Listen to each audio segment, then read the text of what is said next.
सो अभी हम लोग क्या करते हैं, देखो फिजिक्स पढ़ने के पहले सबसे इंपॉर्टेंट होता है उसका मैथ्स, ठीक है। तो मैथ्स कंपलसरी होना इवन फॉर बायोलॉजी स्टूडेंट्स अच्छा है, ठीक है। क्यों? क्योंकि हर एक चीज मैथ्स है। जितना भी आप AI ML देख रहे हो सब कुछ क्या है, मैथ्स।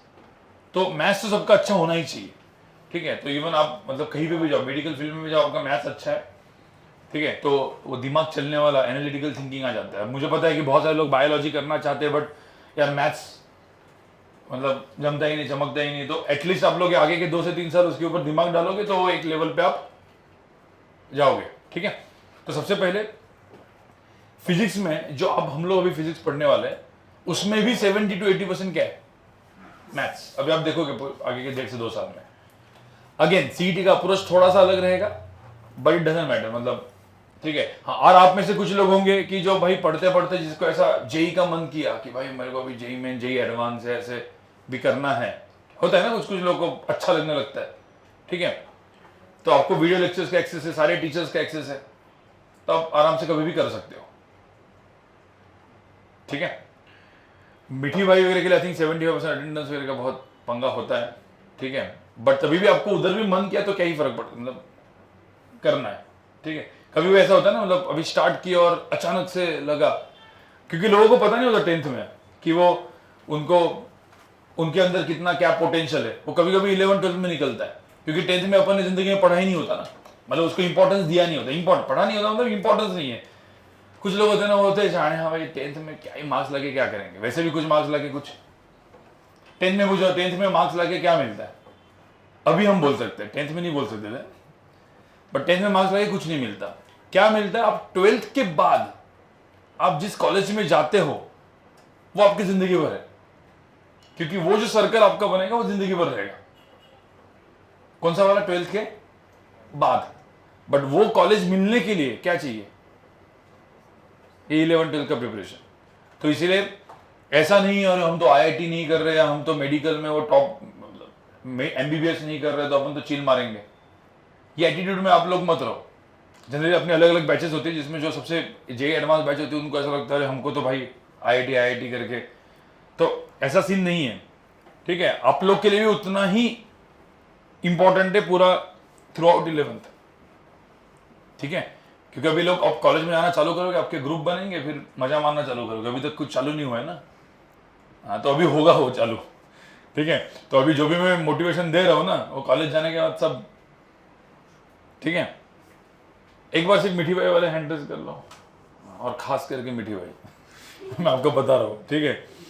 क्योंकि मतलब आप लोग को तो भाई ऐसा डिस्ट्रैक्शन अलग लेवल पे मिलने वाला है, ठीक है। तो रोज फिर 4 घंटे की मूवी देखो मत, या रोज उधर उधर घूमने मत जाओ। मतलब ये 11th and 12th, ठीक है। फाइनली मुझे एक बात बताओ, जब आप बाहर जाओगे, मतलब कब, 6 साल के बाद, जॉब तो करना ही है ना, जॉब करना है या स्टार्टअप खोलना है या और XYZ चीज करनी है, खुद की तो करनी है ना। तो उसमें पैसा तो इन शॉर्ट कमाना है ना। हाँ, तो वो जो पैसा कमाना होता है तो सभी लोग हैं ना आपके साथ कंपटीशन में, तो राइट। तो ध्यान में रखना, अभी ये इंपॉर्टेंट है 2 साल, ठीक है। चलो स्टार्ट कर लेते हैं।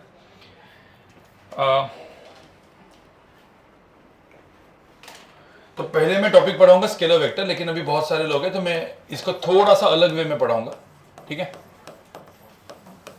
अपने को स्केलर वेक्टर खत्म करना है टॉपिक, तो मैं इसको एज ए लेक्चर प्रॉपरली मतलब टॉपिक ही पढ़ा रहा हूँ, ठीक है। आपके जितने भी कोई दोस्त होंगे और भी जो सीईटी वगैरह, मैंने आपको बोला था अभी बैच कब स्टार्ट हुई है,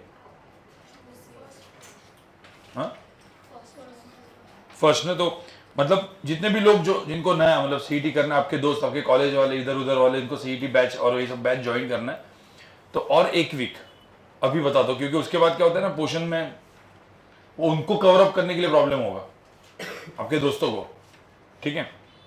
तो जो भी होगा वो उनको, क्योंकि अभी भी कुछ लोग एकदम आराम से चिल मार रहे हैं, ठीक है।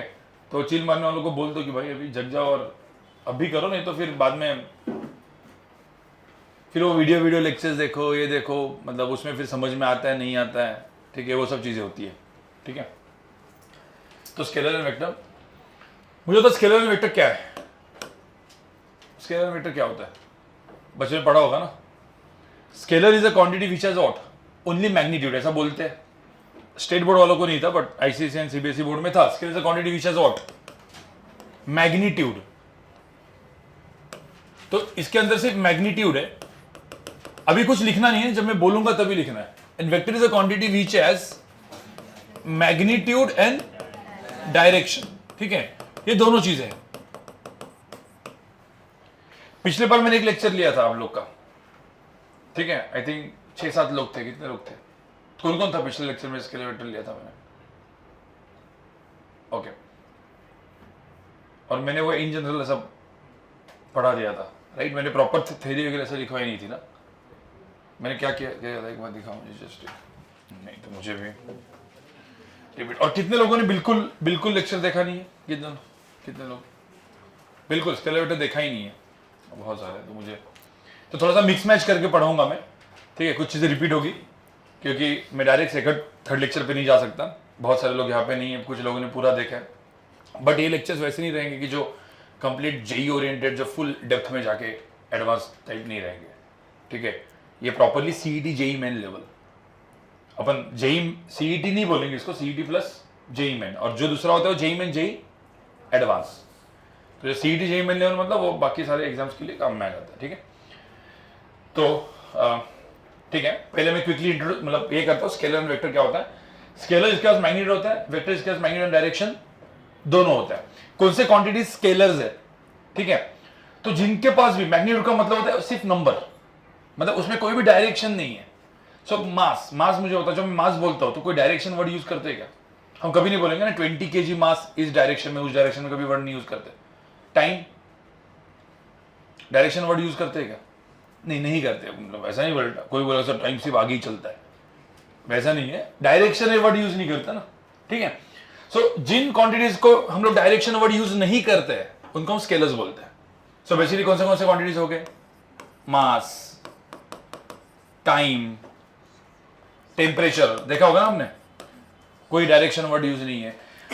और भी में कुछ क्वांटिटीज जैसे वर्क, पावर, एनर्जी, ये भी सब क्या है, स्केलर। वो क्यों, वो तो अपन देखेंगे, वर्क, पावर, एनर्जी, ये सारे के सारे स्केलर क्वांटिटीज है, ठीक है।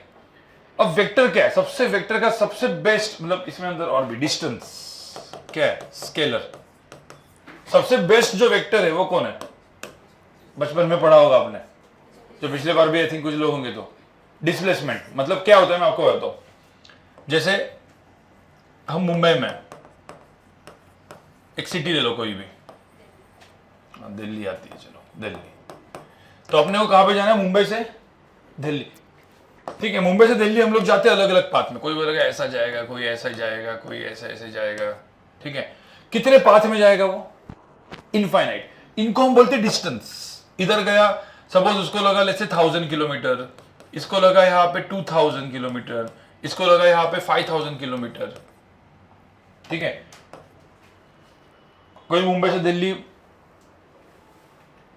अफगानिस्तान जाके आएगा, ठीक है। तो बेसिकली कितना, वो मुझे तो पाथ कितने, इनफाइनाइट। तो जितने अलग अलग डिस्टेंस हो गए, वो उसका शॉर्टेस्ट पाथ जो है वो कौन सा है, हाँ, जो शॉर्टेस्ट पाथ, मतलब मुंबई से दिल्ली सीधा जाएगा, ऐसे पहुंचेगा, और जब मैं ऐसे जाऊंगा और मैंने बोला सर 800 किलोमीटर में पहुंच जाएगा, तो ये तो शॉर्टेस्ट पाथ है, ठीक है। और इसको ही हम लोग क्या बोलते हैं, इस क्वांटिटी को क्या बोलते हैं हम लोग, डिस्प्लेसमेंट। अब पूरा स्पेलिंग लिख दो बाद में। तो डिस्प्लेसमेंट, अब डिस्प्लेसमेंट ये जो है, अभी एक्चुअली इसमें एक पंगा है। मैंने तुझे बोला भाई मुंबई से निकल और 800 किलोमीटर जा, तो दिल्ली पहुंचेगा, थोड़ा सोच, पहुंचेगा क्या, नहीं, इधर से निकल और 800 किलोमीटर, क्या चाहिए उसके साथ भाई, इधर से ना मतलब उल्टा गया तो भाई दुबई पहुंचेगा, तो कहां पे तेरे को, कहां पे पहुंचना है, दिल्ली, मतलब क्या चाहिए और डायरेक्शन। तो तुझे मैग्नीट्यूड मतलब क्या, नंबर भी लगा, सो नंबर जो होता है ना उसको हम बोलते हैं मैग्नीट्यूड। सो तुझे मैग्नीट्यूड भी लगा और क्या लगा, डायरेक्शन टू डिफाइन डिस्प्लेसमेंट, तो इसीलिए उसको हम लोग क्या बोलते हैं, वेक्टर। तो फिजिक्स में ऐसे बहुत सारे वेक्टर क्वांटिटीज आने वाले हैं, कौन से, तो displacement and upon time. Displacement upon time को हम, जैसे डिस्टेंस अपॉन टाइम को क्या बोलते हैं, स्पीड। तो यहाँ पे डिस्टेंस है तो इधर स्पीड आ गया, तो वैसे स्पीड की जगह एक और एक यहाँ पे नाम है क्या, वेलोसिटी। तो वेलोसिटी क्या हो गया, vector. Velocity upon time, acceleration क्या हो गया, वेक्टर। फिर मास इंटू एक्सेलरेशन, फोर्स क्या आ गया, वेक्टर। मोमेंटम क्या होता है, mass into velocity, momentum, vector आ गया। इसके बाद बहुत सारे ऐसे टर्म्स हैं जो बेसिकली वेक्टर होंगे। अब दिखते कैसे, तो वेक्टर दिखने का एकदम सिंपल है, इनका सिंबल सिंपल होता है। मास को हम स्मॉल m लिखेंगे, टाइम को t लिखेंगे, टेम्परेचर को भी t लिखेंगे, डिस्टेंस को सपोज s लिखा, स्पीड को v लिखा। इनमें सिर्फ और एक चीज ऐड करने का, कभी भी आप लोग आपको ना नॉर्मल ऐसा लेटर दिखा ना सा, वो ग्रीक लेटर भी हो सकता है, नॉर्मल अपना लेटर भी हो सकता है, उसके ऊपर एक एरो दिख गया तो क्या होने का, वो वेक्टर। तो बेसिकली डिस्प्लेसमेंट के लिए वेक्टर क्या होगा, ऐसे s vector, v vector, a vector, force vector, समझ में, मोमेंटम को p वेक्टर, ऐसे बहुत सारे क्वांटिटीज जो क्या है, वेक्टर्स। बट प्रॉब्लम क्या है, अभी तक हम लोग ने जो भी आपने सीबीएसई में, आईसीएसई में, एसएससी में पढ़ा होगा, कभी भी अपने वेक्टर्स के साथ कभी वेक्टर अच्छे से अपन ने कभी उसको, हमने सिर्फ पढ़ा है, फोर्स सब कुछ पढ़ा है, वेलोसिटी, ये सब सारे टर्म्स हमने सुने हैं। आईसीएसई में तो मोमेंट ऑफ फोर्स पता है ना, इसको टॉर्क बोलते हैं, सब अपने सब सुना है। बट हम लोग ने उसका मैथमेटिक्स कभी देखा नहीं, इसीलिए हम लोग बोलते हैं ना 10 तक हम लोग क्या मारते हैं, रट्टा, बस इतना रट्टा मारने का, वही लिख के आने का डेफिनेशंस के ऊपर। यहाँ पे ये नहीं है, यहाँ पे अभी हम लोग देखेंगे भाई ये वेक्टर्स दिखते कैसे, तो पहले वो दिखते कैसे, ठीक है।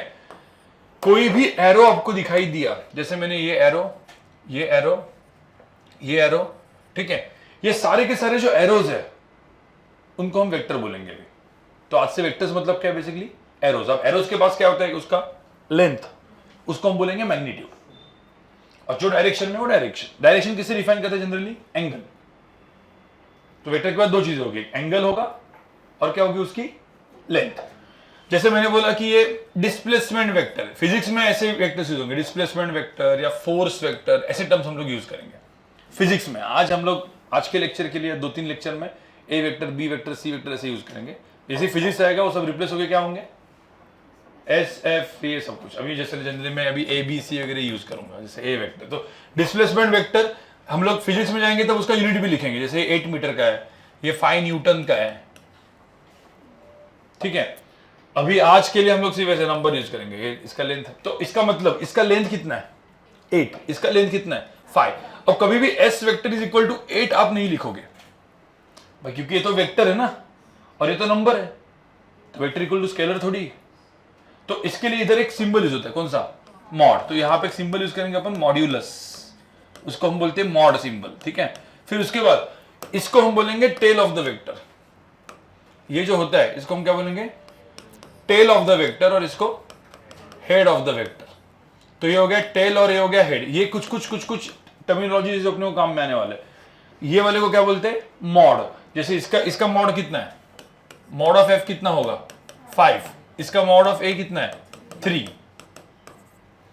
अब हम लोग को पढ़ना क्या है बेसिकली, ठीक है। अब तक हमने नंबर्स को ऐड किया, जैसे मैंने सिर्फ 3 नंबर दिया और 4 नंबर दिया, दोनों को बोला ऐड करो, तो आता है 3 + 4, 3 × 4। बट आपने अभी तक एरोज को ऐड करने नहीं सीखा है। मैंने बोला आपको 2 एरोज दे दिया और बोला कि ऐड करके दिखाओ, ठीक है। तो एरोज को ऐड करना अभी तक अपने को नहीं आता। तो एरोज को ऐड करने का जो तरीका है, ठीक है, उसको हम लोग बोलते हैं वेक्टर एडिशन। एरोज को सब्ट्रैक्ट करने का जो तरीका है उसको हम लोग बोलेंगे वेक्टर, देखेंगे कि वेक्टर मल्टीप्लिकेशन होता है कि नहीं।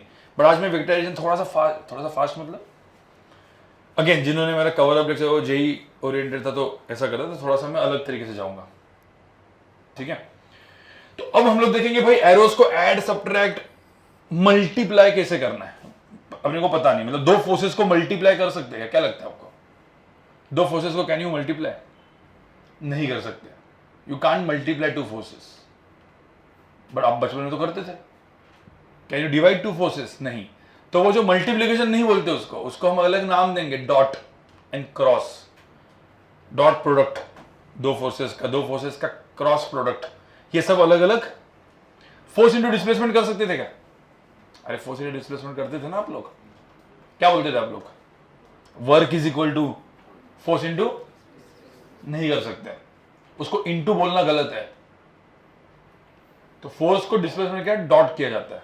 तो ये सब चीज हम लोग अभी ये पूरे के पूरे सेशन में पढ़ने वाले, मतलब ये बेस है। उसके बाद जब आप एक्चुअल फिजिक्स पढ़ोगे तो आपको समझ में आएगा कि हाँ भाई ये ऐसा था। ठीक है, तो लेट्स सी।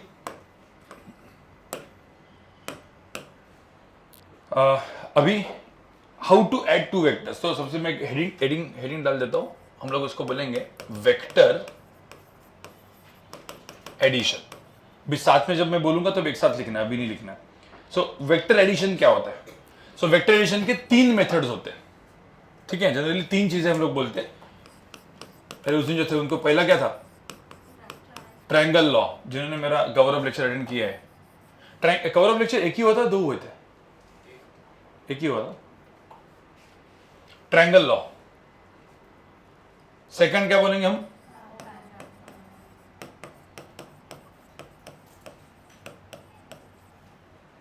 और तीसरा जो है पॉलीगॉन लॉ। अब कोई बोलेगा सर ये क्या है, मतलब ये 3 लॉ क्यों है? हम लोग को तो वेक्टर्स को ऐड करना, मतलब किसको ऐड करना? एरोज को। मुझे एरोज को ऐड करने के लिए 3 लॉ क्यों लगते हैं? तो पहले जो 2 लॉज है ना, ध्यान में रखना, ये जो पहले 2 लॉज है, इस लॉ को हम इसको कॉन्फ़िगरेशन बोलेंगे हम लोग, टेल हेड कॉन्फ़िगरेशन, TH। और पैराग्राम को एक हम लोग कॉन्फ़िगरेशन बोलेंगे, इसको हम लोग बोलेंगे कॉनकरेंट। और पॉलीगॉन लॉ जो है ना, दोनों का कॉम्बिनेशन हो सकता है। बट ये जो चीज है, ये 2 लॉज जो होते हैं, when we are adding 2 vectors तो ये लॉ यूज करेंगे। When we are adding more than 2, मतलब किसी ने बोला कि मेरे को 4 वेक्टर्स को ऐड करना है, तो हम कभी भी ट्रायंगल एंड पैराग्राम नहीं बोलेंगे। क्या बोलेंगे फिर इसको? Polygon. So if you are adding more than 2 vectors तो क्या बोलेंगे? पॉलीगॉन। 2 वेक्टर्स तक क्या बोलेंगे? ये वाला ट्रायंगल। और क्यों बोला मैं आपको बता, कि दोनों चीजें सेम ही है। ठीक है, मैं एकदम सिंपल, पहले तो आप मुझे बताओ क्यों पढ़ते, इसके बाद ये लिखना है, ये जस्ट एक रफ है। ठीक है, क्यों किया जाता है, मतलब क्यों हम लोग पढ़ते हैं। ठीक है, सबसे बेस्ट एग्जांपल मैं आपको देता हूं, जैसे मोबाइल फोन है। अब इस मोबाइल फोन को मैंने यहां से किसी ने पुल किया तो ये कहां पे जाएगा? इधर जाएगा। किसी ने इधर से पुल किया तो, किसी ने इधर से पुल किया तो, तीनों ने पुल किया तो नहीं, किलोमीटर मत बोलो, पता नहीं कहां पे जाएगा। अब ऐसे एक नहीं, ऐसे 5 फोर्सेस लगे। फिजिक्स में जाके हम लोग देखेंगे भाई पंखा भी तो फोर्स डाल रहा है, ये लाइट का भी तो फोर्स होता है। मैंने पकड़ा तो मैं भी एक फोर्स डाल रहा हूं, ग्रेविटी भी तो एक फोर्स है, राइट? इतने सारे फोर्सेस है। हाँ, अभी तो ऐसे ही रुका है, इसका मतलब क्या हुआ है? सारे फोर्सेस का एडिशन क्या हो रहा है? 0। उसको आप बाद में एक नाम देंगे, इक्विलिब्रियम। सुना होगा आपने वर्ड शायद। बट इन शॉर्ट अभी तो आपने देखा ही नहीं कि भाई चारों फोर्सेस, पांचों फोर्सेस अलग अलग डायरेक्शन में हो सकते हैं ना, पर उसके बाद भी इसका क्या होगा पता। इसीलिए वेक्टर एडिशन पढ़ना बहुत ही जरूरी है। ठीक है, तो सिंपल, मतलब मैं एग्जांपल दे रहा हूं, अब सब लोग ध्यान से सुनना।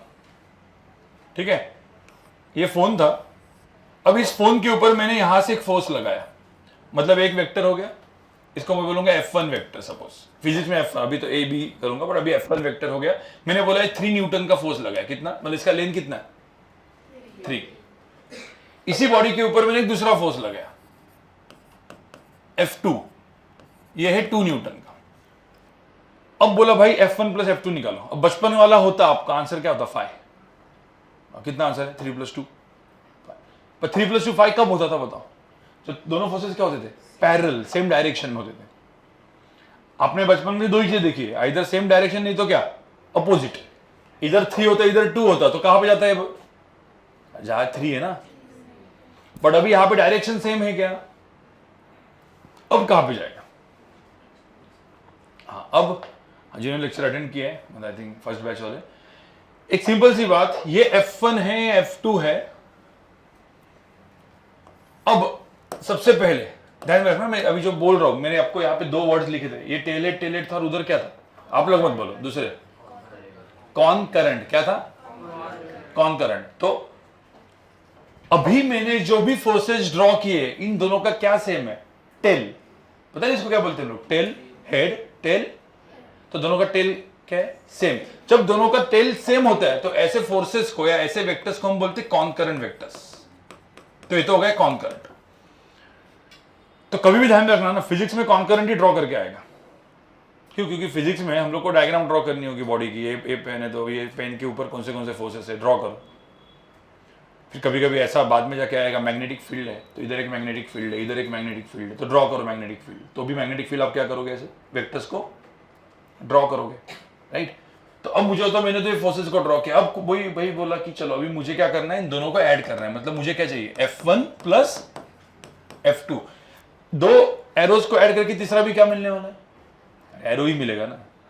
तो F1 प्लस F2 का जो वेक्टर आएगा उसको मैं F net vector, F resultant, result होता है ना, तो क्या बोलेंगे हम, रिजल्टेंट वेक्टर। तो मैं इसको बोलूंगा रिजल्टेंट वेक्टर। जहां पे भी वो वेक्टर होगा वहां पे ये मोबाइल हो जाएगा। उसका तरीका में एकदम सिंपल है। अब मुझे एक बात बताओ, ये डायग्राम से दो वेक्टर्स बनाए हैं मैंने, क्या क्या बन सकता है।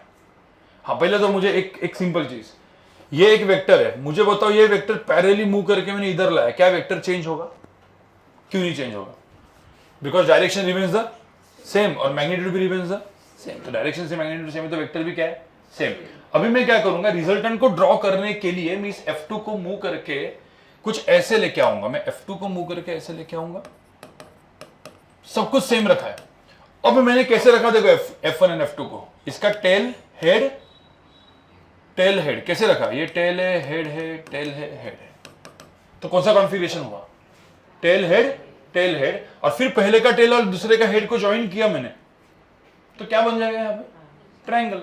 तो इसलिए इसको कौन सा लॉ बोलते हैं। और जो इसको मैं ज्वाइन करूंगा और यही मेरा हो गया रिजल्टेंट फोर्स। समझ में आ रहा है कि नहीं?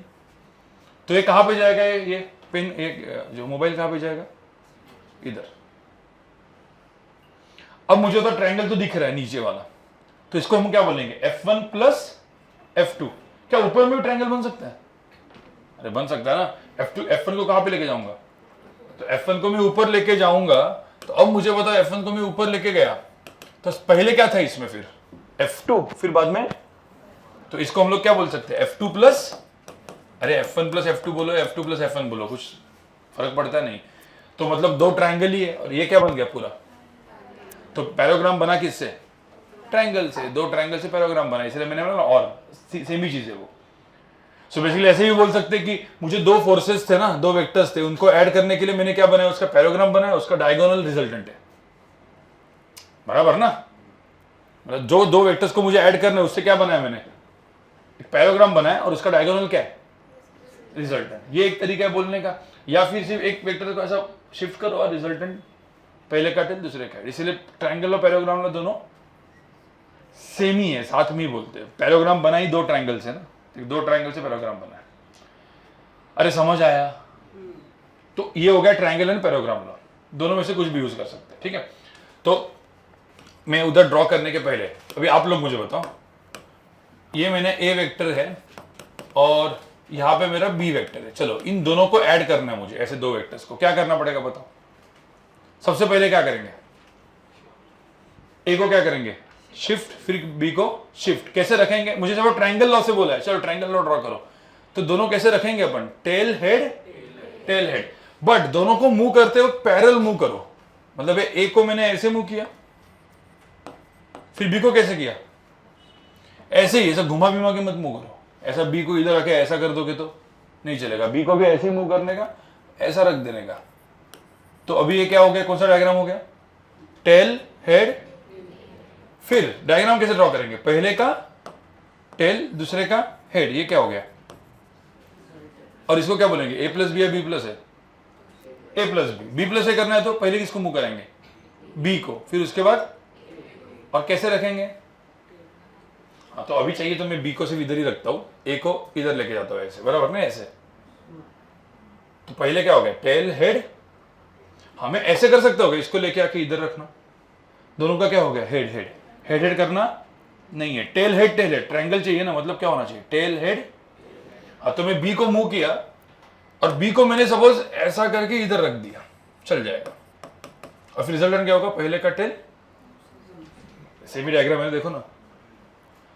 ये दोनों क्या हो गए, ट्रायंगल। किसी को पैराग्राम ड्रॉ करना है तो पैराग्राम ड्रॉ करने का सिंपल तरीका, अब ऐसा मत करो दो ट्रायंगल अलग से ड्रॉ करो फिर दोनों को मर्ज करो, ऐसा मत करो। पैराग्राम ड्रॉ करने का सिंपल तरीका क्या पता है, ए और बी ऐसे अलग अलग ड्रॉ किए ना, दोनों का पहले क्या ड्रॉ करने का, सेम टेल। मतलब क्या ड्रॉ करने का उनको क्या बोलते हैं हम, कौन सा वेक्टर्स, दोनों का टेल सेम है तो कॉनकरेंट, तो दोनों को कॉनकरेंट ड्रॉ करने का। ठीक है, तो मैं क्या करूंगा, ए को उठाऊंगा, बी को उठाऊंगा, देखो ऐसे, ए को उठाएंगे ऐसे, बी को उठाएंगे ऐसे, और दोनों का क्या पहले सेम रखा बताओ, टेल सेम रखा। तो पहले मैंने क्या बना दिया, एक टेल, टेल मतलब क्या, कॉनकरेंट वेक्टर्स।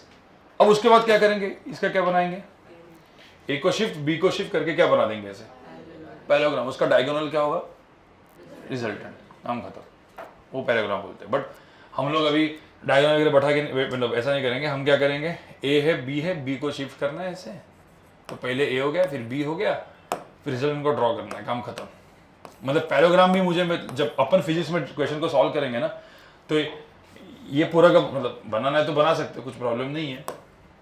इसमें क्या किया, ए को शिफ्ट वैसा का वैसा, बी को शिफ्ट वैसा का वैसा इधर, ये क्या बन गया अपना पैराग्राम, और उसमें रिजल्टेंट डायगोनल हो गया। अरे समझ में आ रहा है, ठीक है। ये आपको लिखना नहीं है तो समझने के लिए बोला, मेरे को लिखना इधर है, आपको इतना ही है। तो 3 टाइप के लॉ थे, क्या क्या बोला मैंने, कौन सा, triangle law, parallelogram law and polygon. Polygon बताया नहीं है। ट्रायंगल लॉ क्या है, एकदम सिंपल, ठीक है। मैं यहां पे आपको 2 वेक्टर्स दूंगा, ठीक है। अभी आप मुझे बताओगे कि मैं कैसे इनको ऐड करूं। जैसे मैंने एक ए वेक्टर दिया, ये बी वेक्टर दिया। ट्रायंगल लॉ के लिए क्या करेंगे, चलो पहले तो पैराग्राम लॉ के लिए क्या करेंगे, उल्टा करते इस बार। पहले पैराग्राम के लिए क्या करेंगे, दोनों का टेल क्या करेंगे, सेम। तो मैं पहले कॉन्करेंट करके ड्रॉ करूंगा, मतलब मैं ए वेक्टर को ऐसे ड्रॉ करूं, लेके आया मैं ऐसे, बी वेक्टर को ऐसे लेके आया, और फिर क्या किया, दोनों का क्या सेम किया, टेल। अब क्या बना दिया यहां पे, सीधा बी को शिफ्ट, ए को शिफ्ट, और बना दिया पैराग्राम, और उसका डायगोनल क्या हो गया, रिजल्ट। तो बेसिकली मैंने, पर मुझे रिजल्ट को ड्रॉ करना है तो मैं सिर्फ बी को शिफ्ट करके भी रिजल्ट को ड्रॉ कर सकता हूं ना। सिर्फ बी को शिफ्ट किया और भाई यहां पे रिजल्ट को ड्रॉ कर दिया। ए को शिफ्ट नहीं भी किया तो भी चल जाएगा, बट ठीक है, आप बोर्ड्स ओरिएंटेड पढ़ोगे तो आपको इसको भी शिफ्ट करके दिखाना पड़ेगा। बट सीईटी में एग्जाम दोगे, या जेई की एग्जाम दोगे, या नीट की एग्जाम दोगे आप में से कुछ, तो उसमें तो क्या करना है, ABCD करना होता है। उसमें थोड़ी सब बना के बैठेंगे, उसमें क्या यूज करना है, किसको क्या, अपने को आंसर निकालना, आंसर निकालने से मतलब, ठीक है। ये सबको समझ में, ये हो गया पैराग्राम। ट्रायंगल में 2 ट्रायंगल बना देते क्विकली। पहले बनाते A प्लस बी का, तो पहले किसको शिफ्ट करेंगे अपन, ए को, उसके बाद बी को, और फिर ये हो गया मेरा क्या, टेल हेड, टेल हेड, पहले का टेल, दूसरे का हेड, क्या हो गया, रिजल्टेंट। फिर उसके बाद किसको शिफ्ट करेंगे, बी को, बराबर ना, हाँ, बी के बाद ए को। अब क्या हो गया वापस, रिजल्टेंट। कोई दिक्कत है, तो ये हो गया ट्रायंगल लॉ, ये हो गया पैराग्राम लॉ। और अब देखते हैं पॉलीगॉन लॉ। अब पॉलीगॉन लॉ में क्या था, मैंने क्या बोला था, when you are adding more than, चलो मैं काम करता हूं 3 वेक्टर्स को ड्रॉ करता हूं। अब मैं तीनों वेक्टर को ड्रॉ करता हूं, यहां पे देखो, यहां पे ए, बी और सी, ऐसे तीनों वेक्टर को ड्रॉ किया मैंने। अब पहले मैंने डायग्राम कैसे ड्रॉ किया, ये डायग्राम को क्या बोलेंगे, तीनों का क्या सेम है, टेल। तो ये कौन सा रिप्रेजेंटेशन है, कॉन्फिगरेशन है, कॉनकरेंट वेक्टर्स। हमेशा ध्यान में रखना, फिजिक्स में हम कॉनकरेंट ही ड्रॉ करते हैं। तो मैंने कॉनकरेंट ड्रॉ किया। अब मुझे बताओ इसमें A प्लस बी प्लस सी करना है, कोई बोल सकता है क्या करना पड़ेगा, क्या उसमें पैराग्राम बनाएंगे क्या, इसमें पैराग्राम मतलब क्या, पहले ऐसा करना है, ए और बी को ऐड करो फिर सी को करो। हाँ वो एक तरीका है, ए और बी को ऐड करो फिर दोनों का किसको ऐड करो, सी को। बट वो सब करना नहीं, इसमें एकदम सिंपल तरीका है। ए बी सी दिया है ना, सब tell head tail head tail head draw करो। मतलब बचाने वाला कौन है आपको, टेल हेड कॉन्फ़िगरेशन ही आपको हमेशा आंसर देगा। तो कैसे करेंगे टेल हेड, पहले किसको शिफ्ट, बी, फिर किसको शिफ्ट, सी, और फिर रिजल्टेंट। तो पहले बी को शिफ्ट करते हैं, इधर इसी डायग्राम में ड्रॉ कर दूं मैं, इस डायग्राम में ड्रॉ करता हूं, बी को शिफ्ट करेंगे, फिर इसके बाद सी को। मतलब फाइनली किया क्या अपन ने, tell head tail head tail head, और पहले वाले का टेल लास्ट वाले का हेड, ये क्या हो जाएगा, रिजल्टेंट, बात खत्म। मतलब हमेशा, मतलब ये बोलने के लिए पॉलीगॉन, क्योंकि इसको ना ट्रायंगल बोल सकते हैं ना पैराग्राम बोल सकते हैं, तो बोलना क्या है फिर, पॉलीगॉन। ड्रॉ करने के लिए हेल्प किसकी लेंगे हमेशा अपन, tail head, tail head. Eventually आप इधर भी देखोगे पैराग्राम में, इसमें भी रिजल्टेंट के लिए हेल्प किसकी ली थी अपन ने, टेल हेड, टेल हेड। तो बेस क्या है, टेल हेड, टेल हेड। तो इसलिए हम लोग ट्रायंगल लॉ को हमेशा बेस बोलते हैं, it is base of all. समझ में थ्योरी, ये स्केलर वेक्टर की थ्योरी थी। अब जो हम जाएंगे वो पूरा मैथ्स है। तो आपको भी समझ में है कि how to add two vectors, दो वेक्टर्स को कैसे ऐड करना है। तो पूरा का पूरा भी लिखो आप लोग, ये जो भी मैंने फटाफट लिखो।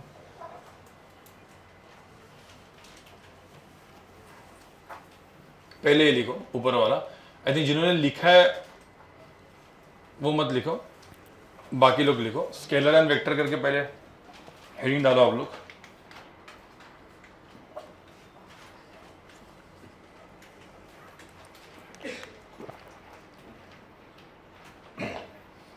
और जो पहले वाले जिन्होंने अटेंड किया है उनको क्वेश्चन सॉल्विंग करनी है, थ्योरी बाकी सब लोग लिखोगे, आप लोगों को क्वेश्चन सॉल्विंग करनी है। ठीक है गाइस, हो गया आपका सब लिख के अभी।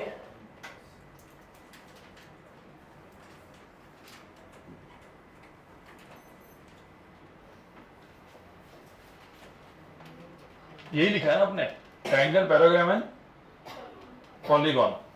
पॉलीगॉन में we are adding more than 2 vectors, 3 4 5 6 कितने भी हो सकते हैं इसमें। ठीक है, सब टेलर करते जाने का। अब मेजर पार्ट क्या है, बेसिक मैथ्स। ठीक है, जो आपने बचपन में पढ़ा हुआ है और वही अपने को इसमें यूज करना है और क्वेश्चन को सॉल्व करना है। ठीक है, अब बेसिक मैथ्स क्या है,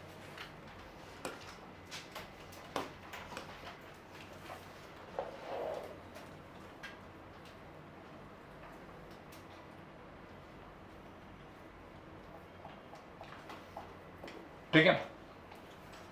अब बेसिक मैथ्स के लिए आपको अभी 2 चीजें दिमाग में रखनी है। ठीक है, याद है ना मैंने पढ़ाया था क्या, सबसे पहले क्या है, ए और बी है, जिन लोगों ने नहीं है इसको क्या बोलते हैं, कौन सा थ्योरम, पाइथागोरस थ्योरम। सबसे इंपॉर्टेंट है, ए और बी है तो इसकी लेंथ कितनी होगी, अंडर रूट ऑफ क्या, ए स्क्वायर प्लस बी स्क्वायर। ये सबसे पहला चीज जो सबके दिमाग में रहना है। और सेकंड जो अपने को दिमाग में रखना है वो है, सपोज एल है और एंगल थीटा है। अगेन ये है अपना बेसिक पाइथागोरस और बेसिक ट्रिग्नोमेट्री, जो उसको अच्छे में आपको अपना मैथ्स वाले सर पढ़ाएंगे। बट मैं अभी जो अपने को फिजिक्स में लगने वाला उतना ट्रिग्नोमेट्री पढ़ाता हूँ। क्या है ये, मुझे होता है इसको हम लोग कौन सा बोलते हैं, अपोजिट लेंथ, इसको हम क्या बोलते हैं। अब साइन थीटा क्या होता है, तो साइन थीटा आपने देखा होगा, opposite upon hypotenuse which is L.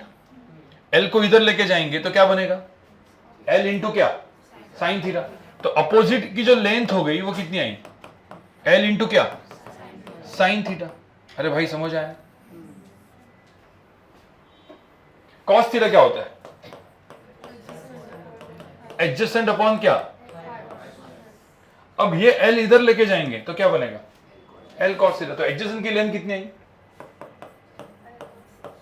अब मैं आपको एक वापस एक सेम बता रहा हूं, पूरे के पूरे 2 साल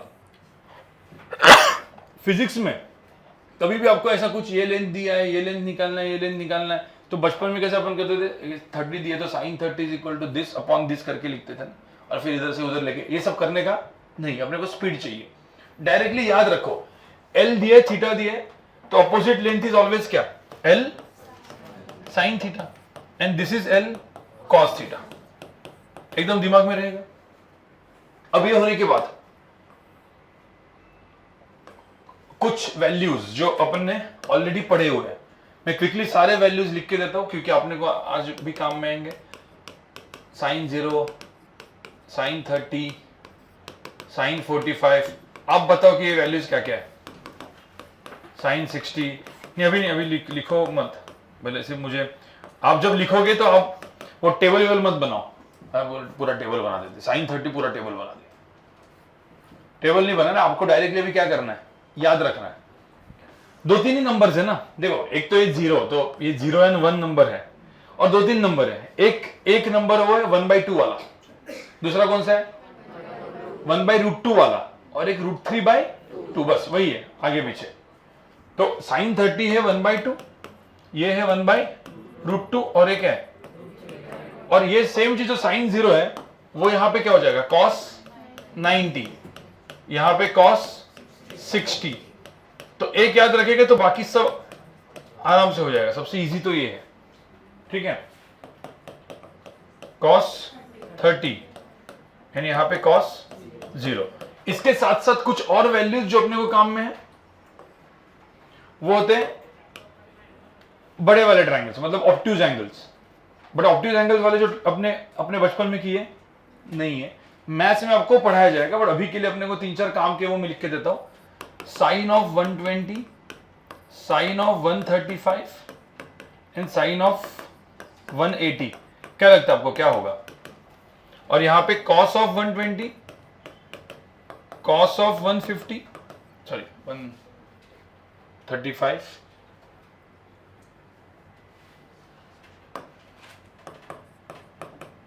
एंड कॉस ऑफ 180।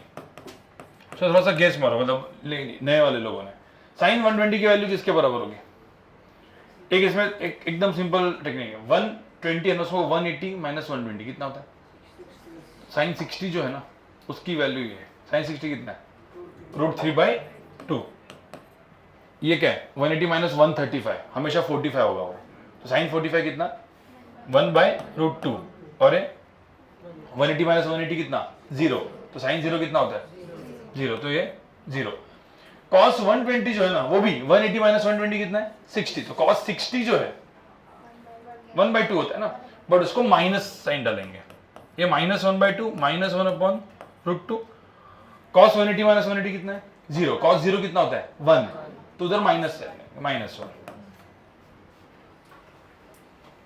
भाई समझ में आया? इतने वैल्यूज बचपन में पढ़े थे ना, ये नहीं पढ़े थे, ऊपर वाले पढ़े थे। एक वैल्यू आपने नहीं पढ़ा था, उसको हम बोलते 3, 4, 5 का ट्रायंगल।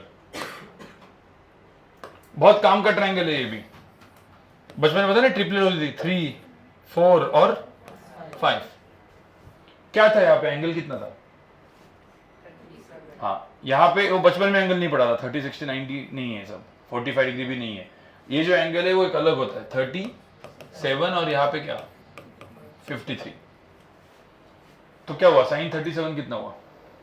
किसने बोला साइन 37 कितना? 3/5। कॉस 37 4/5। साइन 53 4/5, और कॉस 53 3/5। तो ऐसा याद रखना। तो कभी आपको अचानक साइन 37 कॉस 37 वगैरह ऐसा एंगल आया तो कभी कैलकुलेटर नहीं, डायरेक्टली है दिस गिवन ट्रायंगल। मैं आपको जस्ट एग्जांपल के लिए मैं 2 लिख के देता हूं। Sine 37 is 3/5 and cos 37 is 4/5। चाहे तो इन दोनों को याद रख सकते हो, बाकी उल्टा कर देंगे 53 के लिए। सबको समझ में आया? तो ये एकदम बेसिक ट्रिग्नोमेट्री जो अपने को फिजिक्स पढ़ते पढ़ते काम में आएगी। Mechanics and heat and thermo, heat and thermo में काम में नहीं आएगी। अभी मैकेनिक्स चलेगा आपका पहले, फिर हीट एंड थर्मो चलेगा आपका, ठीक है? तो ये जो चीज है पहले लिख लो। 2 चीजें मैंने क्या बोली थी? हाँ, मतलब इसके ऊपर एक छोटा सा क्वेश्चन। मुझे एक बात होता है, एकदम सिंपल क्वेश्चन। सपोज एक ट्रायंगल है, इसकी लेंथ 12 दी है, ये एंगल 30 दिया है, तो भाई ये क्या होगा? क्या लिखोगे आप इसको? अरे एल थीटा, तो इसको क्या L sine theta, L cos theta, तो इसको क्या लिखेंगे अपन? 12 क्या साइन 30, और इसको 12, और फिर उधर ही वैल्यू लिख देने का। तो 12 साइन 30 की वैल्यू कितनी आई? 12 इंटू क्या 1/2, तो कितना 6। ये 12 इंटू √3/2, तो 6√3 आएगा ना इतना। बस इतना करके करो। फिर ये बेसिक मैथ से आज के लिए, इसको यूज करके हम चीजें पढ़ेंगे। तो हेडिंग डाल दो आपके इसमें बेसिक मैथ्स। ओके, सारे वैल्यूज लिख दिया आपने, क्योंकि ये सब आप रेफर करते रहोगे हमेशा, ठीक है, जब भी हम लोग कुछ भी करेंगे, ठीक है? चलो आगे बढ़ते हैं हम लोग। ओके, अभी हम लोग डायरेक्टली क्वेश्चंस करना सॉल्व करेंगे। हम लोग डायरेक्टली देखेंगे कि वेक्टर एडिशन यूजिंग क्या, और जिन लोगों ने भी पहले किया हुआ आप डायरेक्ट कर लेना, याद करोगे क्या किया था। बाकी सब लोग यहां पे देख लेना कि how to add two vectors, ठीक है। अब सबसे पहले अभी मैं क्या करूंगा, वो F1 F2 V1 V2 सब लिखूंगा नहीं, मैं क्या लिखूंगा सीधा ABC या ABR, राइट। क्यों? क्योंकि जब फिजिक्स होगा तब हम एक ही जगह F1 डालेंगे, F2 डालेंगे, सब फोर्सेस डालेंगे, सब कुछ, राइट। अभी क्वेश्चन देखो, क्वेश्चन नहीं एग्जांपल्स, ठीक है। अब सारे एग्जांपल से आपको समझ में आ जाएगा। सबसे पहले मेरा ये A वेक्टर है जिसकी लेंथ है 4, और मेरा B वेक्टर है इसकी लेंथ है 5, दोनों परपेंडिकुलर है। तो मुझे बताओ रिजल्टेंट वेक्टर कहां पे होगा। रिजल्टेंट मतलब क्या, A प्लस B। सबसे पहले तो क्या करना है अपने को, ये कौन से, इनको क्या बोलते हैं, कौन से वेक्टर्स, कॉनकरेंट वेक्टर्स। रिजल्टेंट को ड्रॉ करने के लिए क्या लगता है, पहले A को शिफ्ट, B को शिफ्ट, और फिर क्या ये, बट अपने को डायरेक्ट करना है तो अपन क्या करेंगे, पहले किसको शिफ्ट करेंगे, B को। मतलब पैराग्राम बनाना क्या मतलब, ट्रायंगल लॉ इन शॉर्ट। तो B को मैं शिफ्ट करूंगा, तो जैसे ही मैंने B को शिफ्ट किया, मैंने ऐसे रख दिया, क्या ऐसा, हम इसको क्या बोलते हैं, टेल हेड, टेल हेड। फिर पहले का टेल, दूसरे का हेड, ये क्या हो गया, रिजल्टेंट। अब मुझे एक बात बताओ, इसकी लेंथ 4, इसकी लेंथ 5, इसकी लेंथ 9 है क्या, कैसे निकालते इसकी लेंथ, कौन सा थियरम। हाँ, इसमें 3 में 3 नहीं है, इसमें ये 3 4 होता है, ये 5 होता है, ये 4 5 है, तो इसको पाइथागोरस से क्या करना पड़ेगा। सो रिजल्टेंट वेक्टर जो है उसकी लेंथ मतलब क्या, उसका क्या, मॉड। अरे याद है ना कि वैल्यू क्या होगी, अंडर रूट ऑफ क्या, इसका स्क्वायर प्लस इसका स्क्वायर, तो कितना 4 स्क्वायर प्लस 5 स्क्वायर, कितना हो 25 प्लस 16, कितना रूट, एडिशन वगैरह करो भाई, रूट क्या 41। कोई बोलेगा सर चलो ये रूट 41 तो आ गया, कोई बोलेगा ये एंगल कितना है अल्फा, मैं इस एंगल को अल्फा बोलूंगा। किसी बोले इस एंगल का वैल्यू क्या है, क्योंकि वेक्टर के पास क्या क्या होता है, मैग्नीट्यूड एंड डायरेक्शन। डायरेक्शन मतलब क्या, एंगल। तो एंगल निकालने का सिंपल तरीका होता है ना, tan यूज करने का।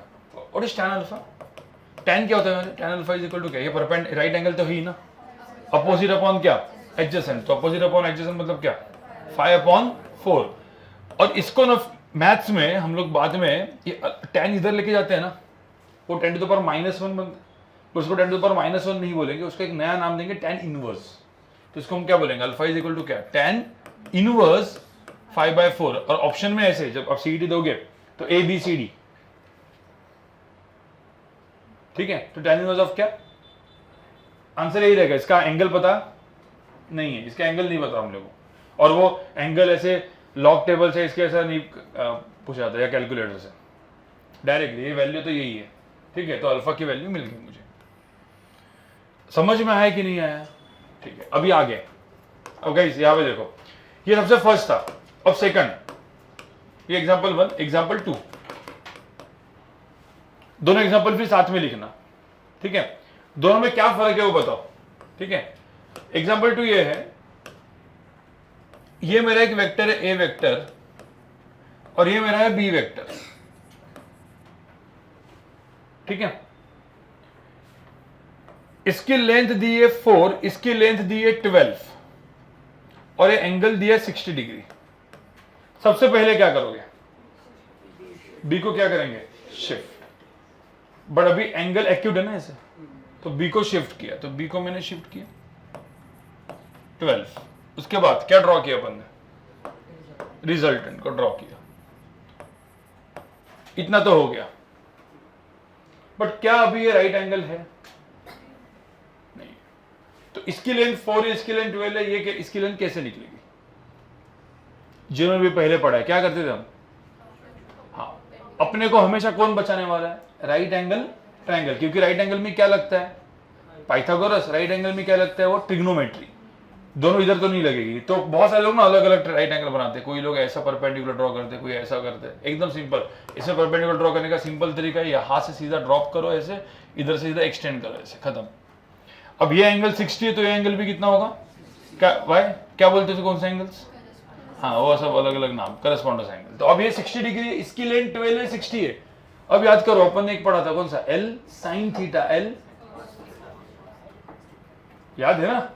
अब डायरेक्टली वो यूज करो, ऐसा मत करो इसका निकालना है तो दिस अपॉन दिस और क्यों इतना टाइम स्पेंड करना है। ये 12 है, 60 है, तो ये क्या हो जाएगा 12 क्या साइन 60, ये क्या हो जाएगा 12 cos 60। 12 cos 60 कितना होता है 12 इंटू हाफ कितना 6, ये कितना 12 इंटू √3/2 कितना।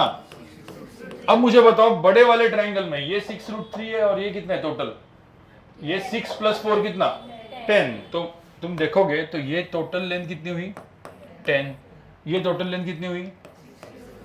तो मुझे बताओ अभी ये रिजल्टेंट का मैग्नीट्यूड कितना हुआ, √ऑफ क्या 10 का square plus 10 square plus 6√3 square. अरे भाई समझ आया कि नहीं,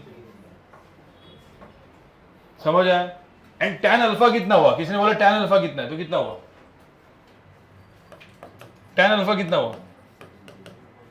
देखो इस बड़े वाले ट्रायंगल में देखो tan अल्फा कितना है 6√3 अपॉन क्या 10, तो 6√3 अपॉन 10। तो मुझे बताओ मतलब मुझे वेक्टर का क्या मिल गया मॉड, मॉड का मतलब क्या मॉड्यूलस का मतलब मैग्नीट्यूड। मुझे वेक्टर का मैग्नीट्यूड भी मिल गया और मुझे वेक्टर का क्या मिल गया डायरेक्शन भी मिल गया अल्फा से। तो अल्फा को क्या लिखेंगे tan इनवर्स ऑफ, थोड़ा सा इसको सिंप्लीफाई करो और 2 से, ठीक है, और इसको भी आप लिख दो बाद में। समझ में, मतलब मुझे बताओ इन दोनों क्वेश्चन को सॉल्व करते वक्त क्या यूज किया अपन ने, पाइथागोरस एंड ट्रिग्नोमेट्री। क्या L sine theta L cos theta, एकदम दिमाग में रहेगा अभी, एकदम दिमाग में रखो। एल थीटा है तो ये एल साइन थीटा, ये एल कॉस थीटा दिमाग में है। और सेकंड क्या पाइथागोरस, बस। और कभी भी कुछ भी होगा ये शिफ्ट करने का, परपेंडिकुलर ड्रॉप कर। अब इसके बाद के क्वेश्चन मैं आपको दूंगा, पहले 2 क्वेश्चन क्विकली आपको लिखने, फिर मैं आपको और 2 क्वेश्चन दूंगा जो आपको करना है।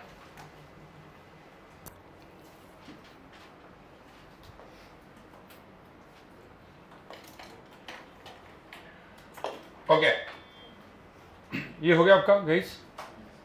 तो ये प्रोसेस समझो, मतलब अभी क्या है आप लोग क्या डायरेक्ट कॉपी मत करो, 4 12 है कैसे किया आप लोग,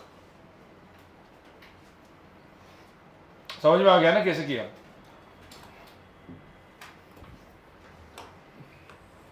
चलो अभी आपको ये एग्जांपल आपको करना है, ठीक है। ये अभी इसका रेफरेंस आपके पास है, सब लोग करो सेम जो भी मैंने अभी आपको दिया है यहाँ पे, ये एग्जांपल 3 आपको करना है।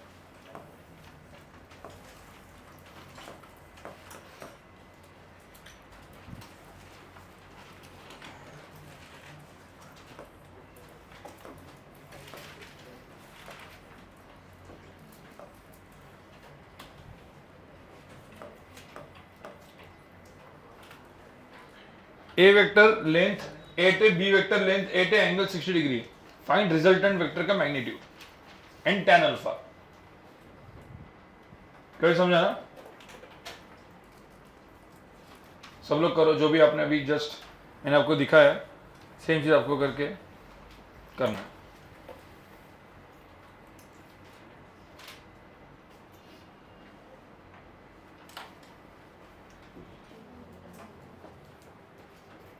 ओके अब सबसे पहले क्या करेंगे, बी को क्या करेंगे अपन शिफ्ट।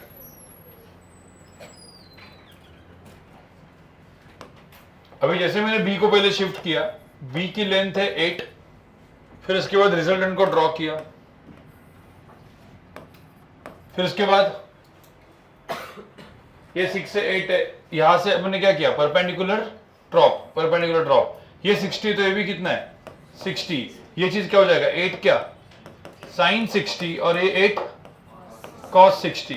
8 cos 60 कितना होता है 8 into half which is equal to 4। 8 sine 60 4√3। अब मुझे बताओ ये 4√3 है 4 है, तो टोटल लेंथ कितनी हुई 10। अब इसकी लेंथ सपोज 10 है और इसकी लेंथ कितनी है 4√3, तो ये लेंथ कितनी होगी अंडर रूट ऑफ क्या 10 स्क्वायर प्लस,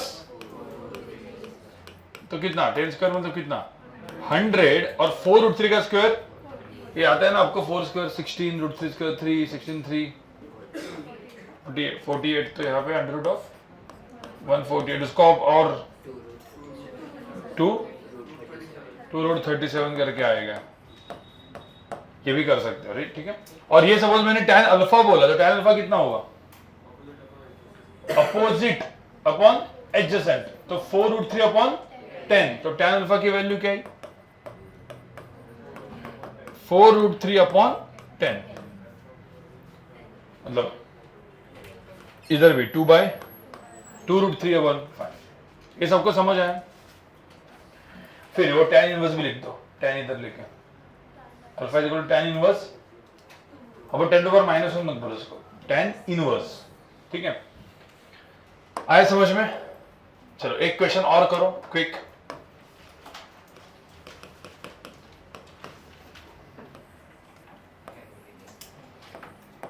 ए वेक्टर है, बी वेक्टर है, इसका लेंथ है 4, इसका लेंथ है 6√2 और ये एंगल है 45 डिग्री। चलो बताओ ए वेक्टर प्लस बी वेक्टर क्या होगा?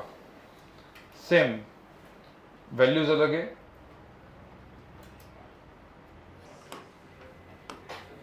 ओके। सबसे पहले क्या करेंगे बताओ? बी को शिफ्ट, आया क्या? आंसर आया क्या लोगों का? लेकिन कितना आया?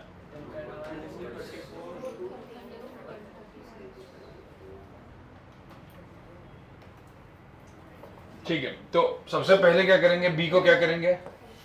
शिफ्ट, ये है 6√2, फिर रिजल्टेंट को ड्रॉ करेंगे, फिर उसके बाद ये परपेंडिकुलर ड्रॉप, ये परपेंडिकुलर ड्रॉप, ये एंगल 45, तो एंगल भी कितना? 45, ये 6√2 है तो ये कितना होगा? 6√2 साइन 45, 6√2 कॉस 45। सबका एक क्लियर हुआ? अब 6√2 साइन 45 मतलब क्या? 6√2 इंटू क्या? 1/√2, तो यहाँ पे आंसर कितना है? 6, इसका भी कितना है? 6, 6 + 4 10। तो अब यहाँ पे आप रिजल्टेंट निकालोगे तो रिजल्टेंट का मैग्नीट्यूड कितना आएगा? 10 का square plus under root of क्या? और tan अल्फा चाहिए तो 6/10, तो tan alpha is equal to 6/10, मतलब कितना? 3/5, बस। तो alpha is tan inverse of 3/5, ठीक है? तो अभी आपको एकदम सिंपल कैलकुलेशन आ गया ना? क्या यूज करने आ गया अपने को? Trigonometry and Pythagoras.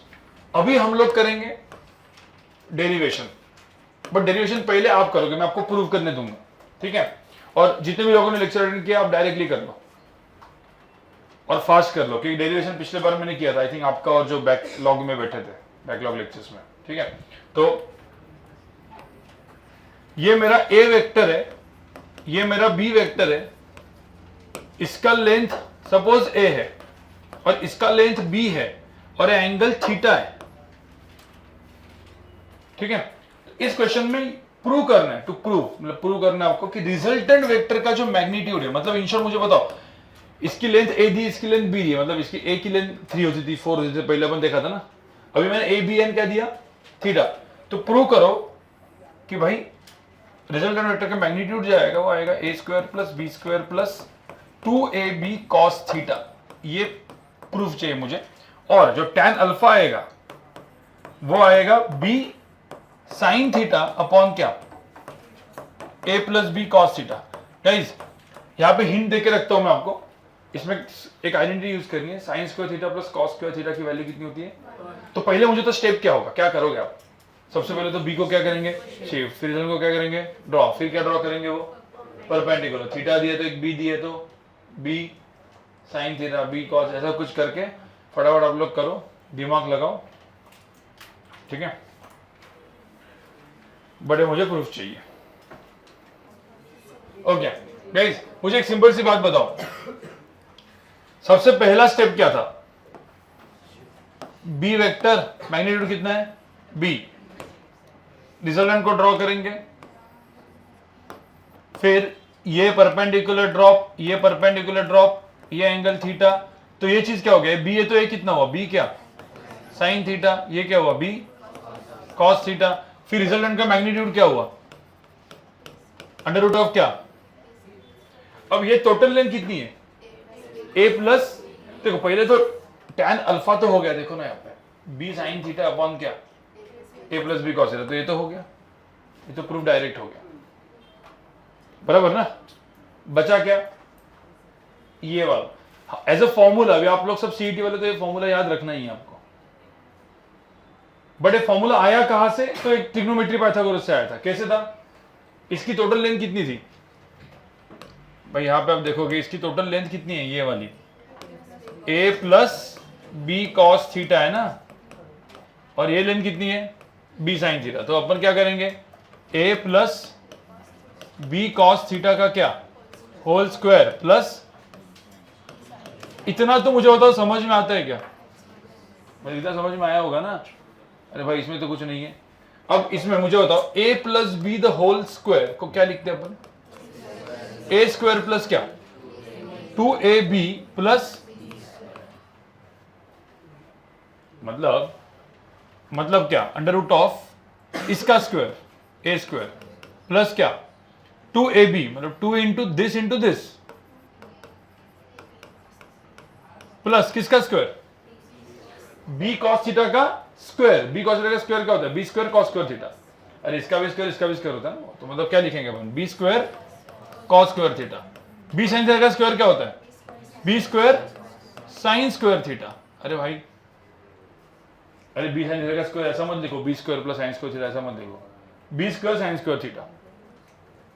अब किसको कॉमन निकालेंगे, जैसे b स्क्वायर को कॉमन निकालेंगे क्या बनेगा अंदर, cos square theta plus which is equal to, तो इसका नेक्स्ट स्टेप कुछ ऐसा आएगा, a स्क्वायर प्लस क्या 2ab cos theta plus b square bracket में क्या होगा cos स्क्वायर थीटा प्लस,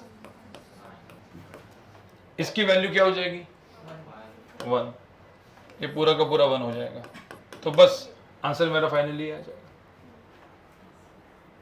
अरे समझ आया, एकदम दिमाग में रहेगा ये फॉर्मूला। तो अभी ये सबसे इंपॉर्टेंट 2 साल के लिए दिमाग में रखना है। फॉर्मूला क्या है, if I adding 2 vectors a vector plus b vector angle theta होगा, तो इसका रिजल्टेंट क्या होगा, a square plus b square plus 2ab cos theta का अंडर रूट ऐसे, और ये b sin theta upon a plus b cos theta. अब मुझे तो जो पिछले वाला जो अपने क्वेश्चन किया, एक बार फॉर्मूला से करो, क्या आंसर वही आता है क्या, देखो इसका आंसर फॉर्मूला से करो। इसमें a की वैल्यू क्या लोगे, अच्छा में देखोगे तो a की वैल्यू क्या लोगे 4, b की वैल्यू एंड थीटा की वैल्यू 45। देखो आंसर सेम आता है क्या, अपने फॉर्मूला से करो सीधा इसको, एग्जांपल 4 को उधर ही एग्जांपल 4 जो आपने किया होगा ना वहां पे एक बार करके देखो ना। गाइस इसको डायरेक्ट फॉर्मूला कैसे करोगे, कुछ लोग थोड़ा सा कंफ्यूज हो रहे हैं, कैसे करेंगे, कौन सा फॉर्मूला था, a स्क्वायर मतलब क्या 4 square plus b square plus क्या 2 इंटू 4 इंटू 6 रूट 2 इंटू क्या cos 45 बराबर ना 2ab cos थीटा, ऐसा ना ये वाला फॉर्मूला। मतलब क्या, डायरेक्टली अपने जो भी डिराइव किया उसको यूज कर, ये इसको हम डेरिवेशन बोलेंगे, ये डिराइव करके करना, और इसको क्या बोलेंगे हम डायरेक्ट फॉर्मूला। तो डायरेक्ट फॉर्मूला में कितना है, आंसर क्या है, आंसर सेम ही आएगा। इधर में अपन 1/√2 डालते हैं तो ये √2 और √2 कैंसिल हो जाएगा, ये 48, तो कितना है आंसर 136 ही आएगा। अरे आना ही है ना, क्यों आना है, जो फॉर्मूला जिससे बना वो भी तो ट्रिग्नोमेट्री पाइथागोरस से बना, इससे ही आया है, राइट।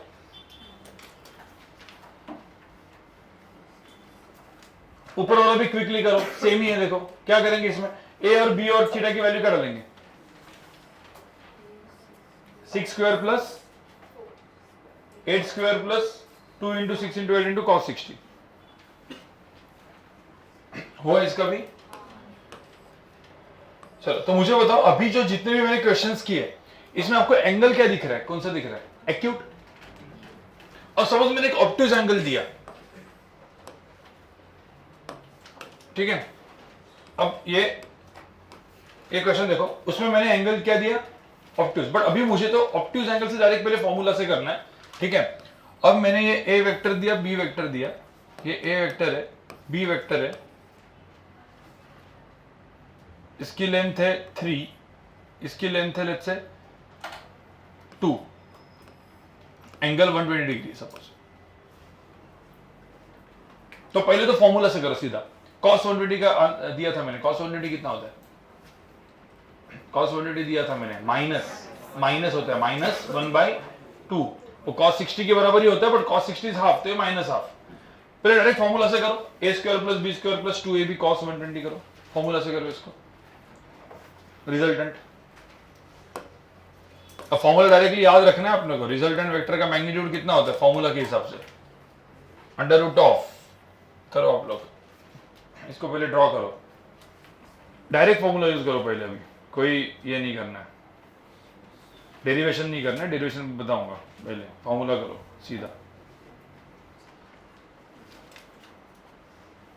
आया क्या किसी का, कितना है, मतलब ये क्या किया आपने, a² प्लस क्या, b² प्लस 2 × 3 × 2 × cos कितना 120। भाई ये फॉर्मूला अभी सबको आने लगा कि कैसे करना है, फॉर्मूला सबसे इजी है। इजी क्या नहीं है, मैं एक अच्छा क्वेश्चन दूंगा, एक क्वेश्चन दूंगा, मुझे देखना है, जेई स्टाइल का क्वेश्चन दूंगा, मुझे बताना है कि आप में से कौन है वो कर पाता है, ठीक है। अब 2 × 3 × 2, cos 120 की वैल्यू क्या है, -1/2, तो अब यहाँ पे -1 डालेंगे, 2 और 2 कैंसिल हो जाएगा, आंसर कितना जाएगा यहाँ पे, √7। इस क्वेश्चन को शिफ्ट से करना हो तो कैसे करेंगे, शिफ्ट करके, डेरिवेशन से, मतलब क्या करते, बी को क्या करते पहले, तो मैं बी को शिफ्ट किया, ये थोड़ा सा अलग है क्योंकि एंगल कौन सा है, ऑब्ट्यूज। अब तक अपन ने क्या देखा था, परपेंडिकुलर देखा था या फिर एक्यूट देखा था। ऑब्ट्यूज एंगल में जब बी को मैं शिफ्ट करूंगा तो पहले मैं ऐसे ड्रॉ करूंगा, लेंथ कितना है इसका 2, फिर क्या ड्रॉ करूंगा, रिजल्टेंट। अब यहां पे एक पंगा है, अब परपेंडिकुलर जब मैं ड्रॉप करूंगा सीधा कहां पे आएगा, बीच में, ऐसा बीच में, तो 1.5 होता था, बीच में तो यहां पे कहीं, तो ऐसे। अब ये और देखो, ये 120, तो ये एंगल कितना है 180 - 120 कितना 60, तो ये 60 है। तो अब मुझे बताओ, इसकी लेंथ 2 है, तो ये और ये लेंथ कितनी होगी, अभी L sin थीटा, देखो यहाँ पे L sin theta, L cos theta, यहाँ पे पाइथागोरस, तो ट्रिग्नोमेट्री पाइथागोरस ही लग रहा है। यहाँ पे देखो, मैंने जब B को शिफ्ट किया तो इसकी लेंथ 2 थी, तो ये वाला लेंथ कितना हुआ, ये वाला 2 क्या cos 60, और ये वाला लेंथ क्या 2 sin 60। क्यों ऐसे था, अरे L sin theta, L cos theta, but इधर वाले ट्रायंगल में बना 2 cos 60 कितना होता है 2 × हाफ कितना 1, और ये कितना हुआ √3। अब ये √3 हुआ और ये 1 हुआ, तो 3 में से 1 गया, इधर कितना बचा, तो गाइस ध्यान रखना, ये लेंथ जो है ना ये 2 बची, और ये लेंथ कितनी बची √3 बची, तो ये कितना हुआ √ऑफ क्या 2² प्लस, तो कितना 4 + 3 7 ना, आंसर सेम ही आएगा ना। और किसने बोला tan अल्फा कितना है, तो tan अल्फा में दिस अपॉन दिस √3/2, तो tan अल्फा की वैल्यू कितनी है √3 डिवाइड बाय क्या 2। अरे समझ आया कि नहीं, तो मुझे बताओ, मतलब अभी ये कोई भी क्वेश्चन आप कितने मेथड से कर सकते हो, नहीं अभी तो कितने, 2 ना, एक ये और फॉर्मूला। तीसरा चौथा मेथड भी आएगा, उसको हम लोग बोलते हैं components method and ICAP JCAP method. But again ये मैंने 3 लेक्चर में इतना पढ़ा है, कंपोनेंट्स में पढ़ाऊंगा तो तीसरा लेक्चर का कंटेंट है वो। तो आपके यहाँ पे मेरे स्केलर वेक्टर के 3 लेक्चर जाएंगे, आज पहला, सेकंड लेक्चर में पढ़ाऊंगा components and ICAP JCAP, combination हो जाएगा, और थर्ड लेक्चर में मैं डॉट एंड क्रॉस। बस वो इतना है, इतना मतलब काफी, इससे आपका पूरा का पूरा बेस बन जाएगा, किसका, फिजिक्स का। और पहला सिर्फ फर्स्ट टॉपिक स्केलर वेक्टर, थोड़ा सा हम जेई स्टाइल से भी पढ़ेंगे, जो हम नॉर्मल बैचेस में पढ़ते हैं, जिससे क्या होगा कि आपका अच्छे लेवल में पढ़ते हो तो नॉर्मल लेवल इजी लगती है उस तरीके से। बट ये मुझे बताओ समझ में आया? ठीक है, एक क्वेश्चन मैं क्विकली दे रहा हूं, आप लोग को दोनों मेथड से करना है। दोनों मेथड ऐसी टाइप का क्वेश्चन, कौन सा? डेरिवेशन भी और फॉर्मूला भी। ठीक है, ये जस्ट रेफरेंस के लिए रख रहा हूं मैं, मतलब जिन लोगों को थोड़ा सा रेफरेंस लेना होता है कि कैसे किया, तो ये बाजू में रख रहा हूं रेफरेंस के लिए। इसको क्विकली करो आप लोग। ठीक है, ये मेरा ए वेक्टर है, ये मेरा बी वेक्टर है।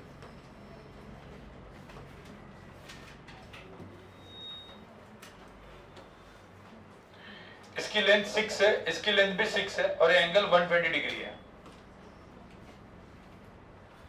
ठीक है, इसका मुझे क्या चाहिए? Resultant vector and tan alpha. Again कितने मेथड से? पहले किससे करोगे? सीधा फॉर्मूला। पहले फॉर्मूला से फटाफट करो, आंसर निकलेगा। फिर डेरिवेशन से करो, देखो सेम आता है क्या।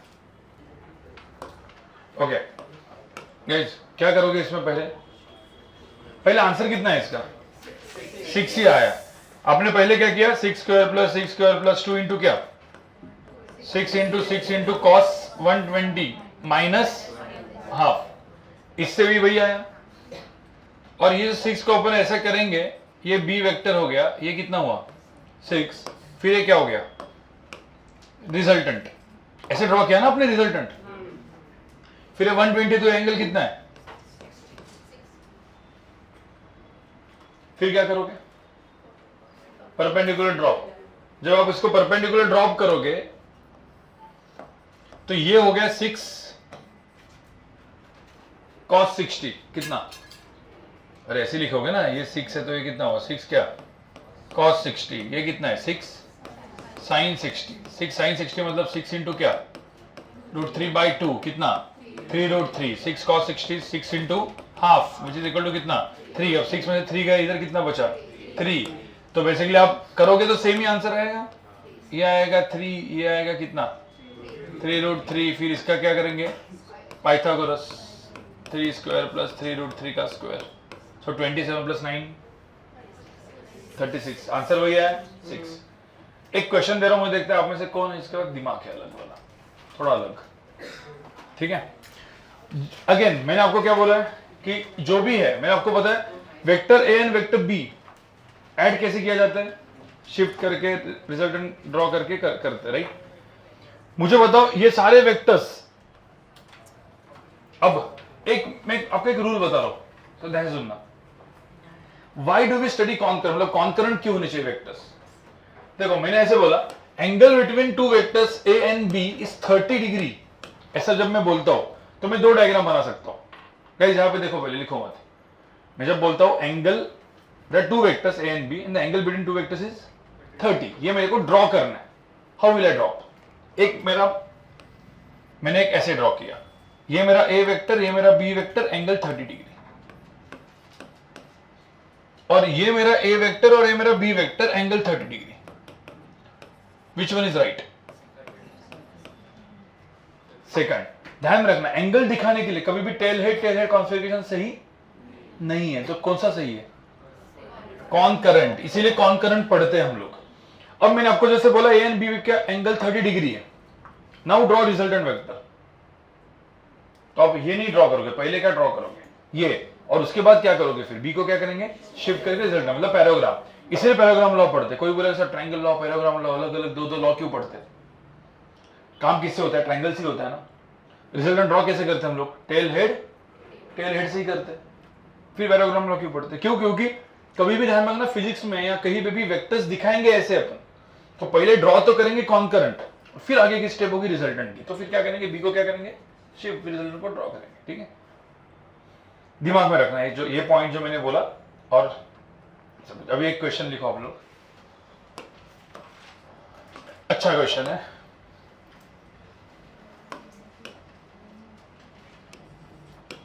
इसको हम लोग बोलते हैं लेवल 2 के क्वेश्चंस, मतलब JEE Main upper level, normal level नहीं, एंड जेई एडवांस का ऐसे लेवल। इस टाइप के जो लेवल होता है, आई थिंक जो पुराने वाले लोग थे वो बैठे थे, उन्होंने किया था। आप लोग को आंसर नहीं बताना, बाकी लोग। ठीक है, शायद आप लोगों ने किया हो, क्योंकि आपने तो पूरी वर्कशीट सॉल्व की थी ना, ठीक है। अब गाइस क्वेश्चन देखो,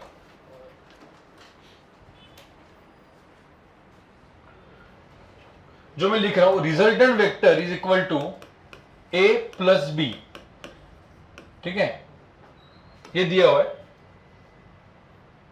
resultant vector is perpendicular to A vector and, question समझ में आया ना? Resultant vector is what? Perpendicular to A vector and mod of resultant is equal to mod of vector A. Question समझ में आया? Then find angle between A and B. Question समझ में आया?